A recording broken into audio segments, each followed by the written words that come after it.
നമസ്കാരം.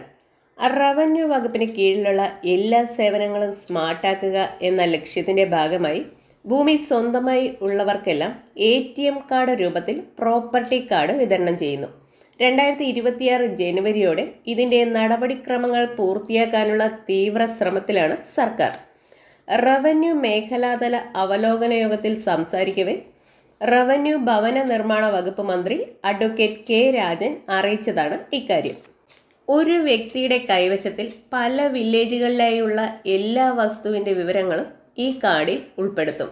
മാത്രമല്ല, വസ്തുവിനകത്തുള്ള കെട്ടിടങ്ങൾ, മരങ്ങൾ, മറ്റു ചമയങ്ങൾ എല്ലാം ഉൾപ്പെടുത്തും.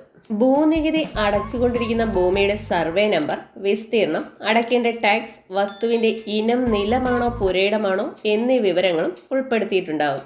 കൂടാതെ റവന്യൂ വകുപ്പിലേക്ക് അടയ്ക്കേണ്ടതായ മറ്റിനങ്ങളുടെ വിവരവും കാർഡിൽ ഉൾപ്പെടുത്തും.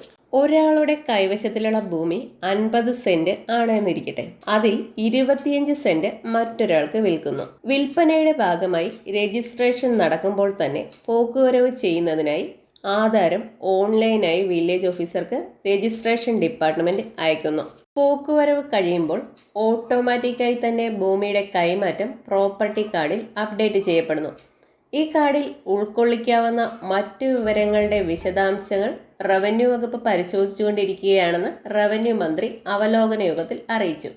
നമ്മുടെ ചാനൽ സബ്സ്ക്രൈബ് ചെയ്യുന്നതിനൊപ്പം ബെല്ലൈക്കൺ പ്രസ് ചെയ്യണേ. വീഡിയോ ഇഷ്ടമായാൽ ഒരു ലൈക്ക് തരണേ. വീണ്ടും കാണുന്നതുവരെ ബൈ.